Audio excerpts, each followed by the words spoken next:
Ow! There's a lot of dumbass criminals to talk about, baby. It's the whacked out news. People breaking the law. Ha ha, fighting in the nude. Ha, drunk people pooping in the street. Ha ha, it's the whacked out news.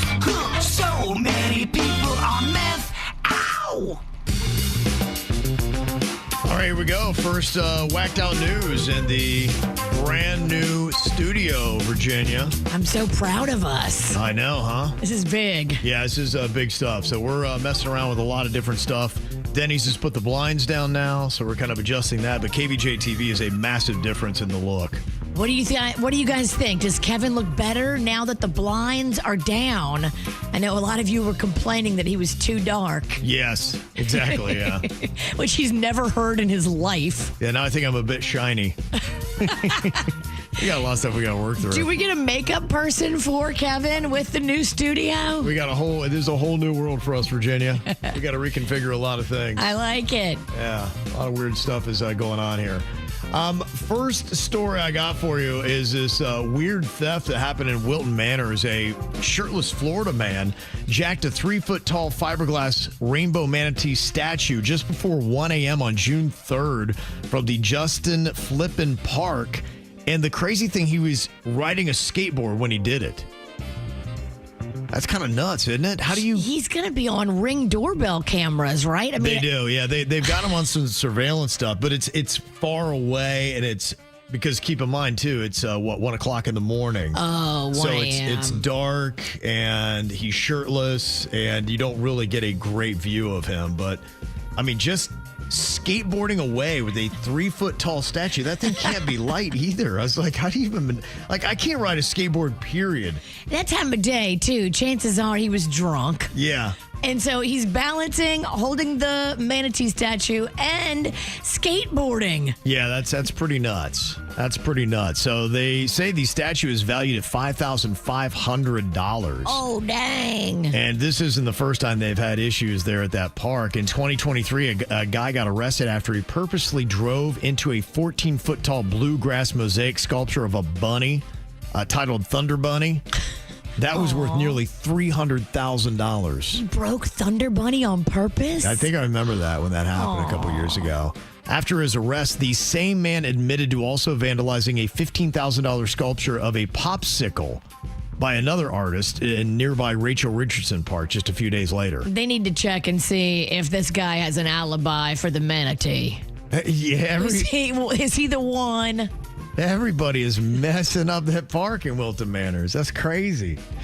A 38-year-old Florida woman allegedly torched her boyfriend's car after an argument. What did he do? Great question. She doused it in cooking oil, lit it up, and nearly set the whole apartment building in Bradenton on fire. Okay, she went too big. She did go very big. He probably did deserve some sort of punishment, but you can't arsonize everyone. Right. You gotta keep that under control, girl. She's now facing arson charges and probation violation. Oh, she was on probation too? Yeah. Uh-oh, she might be the problem. Right. There's a 40-year-old man in Kentucky that got arrested for releasing a wild raccoon into a bar. That is amazing. That is pretty good. This same guy actually got arrested a while back after riding a mule into a liquor store. It's his thing. He's got a thing, and the whole reason why he threw the raccoon into the bar was because they'd just thrown him out.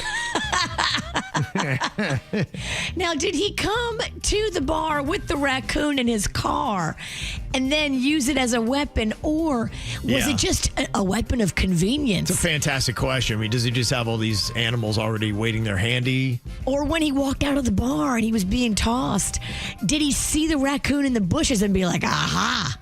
He looks like the kind of dude that could just conjure a wild animal and they somehow would come running. It's a fantastic finishing move. If the bar throws you out, you throw in a raccoon. That's right. There you go. That was his game plan. There was a guy that held 3 men hostage at gunpoint because he thought one of them was sleeping with his wife.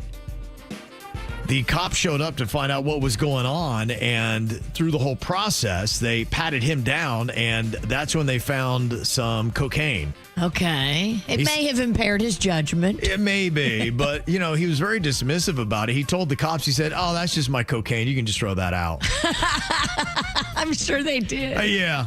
They did throw it out after they arrested him. So wait, was one of those guys really sleeping with his girl? That we don't need to know the answer to, which you're right. That is the most important question. It's so important because if he was right, cocaine or not, he was right. Well, does cocaine, is that one of the side effects that makes you a little paranoid? Yes. Okay, so he might have just been, because of the cocaine, thinking that... I think all drugs have the propensity to make you a little paranoid. A little weird, yeah.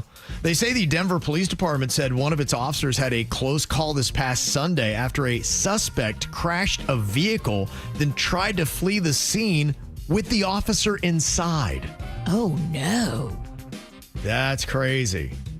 Okay, yeah, people they don't care if a cop is around. They go if they want to go. Horrifying. Yeah, it is.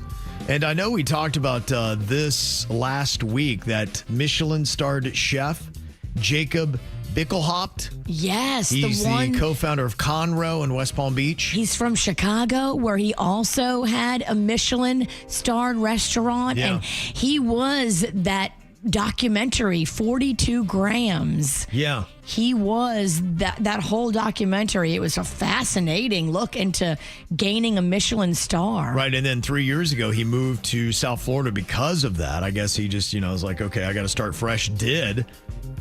Puts together another Michelin-starred restaurant, and then his demons catch up with him again. He beats up the new girl. Yeah. The new one. So the old one is been through hell and back, and now is a survivor of domestic violence. And now the new one. Yeah. They say he was attacking her for over 2 hours on June 2nd, left her with a brain bleed. She had to get emergency surgery. He got arrested for aggravated battery, but now he's also facing witness tampering and violating a domestic violence injunction after leaving voicemails from jail to the victim to lift the no contact order and to help pay his bond. Wow. He's an idiot. And they say the calls came through a phone linked to another woman recently arrested, not from jail. What kind of shell games he got? So he got another woman on the side? He got another woman to facilitate the calls? I guess so. That's weird. It is weird. Yeah, he's on $90,000 bond, still in jail. And I assume he's going to stay there for a while. I mean, dude, what the hell's going on with him?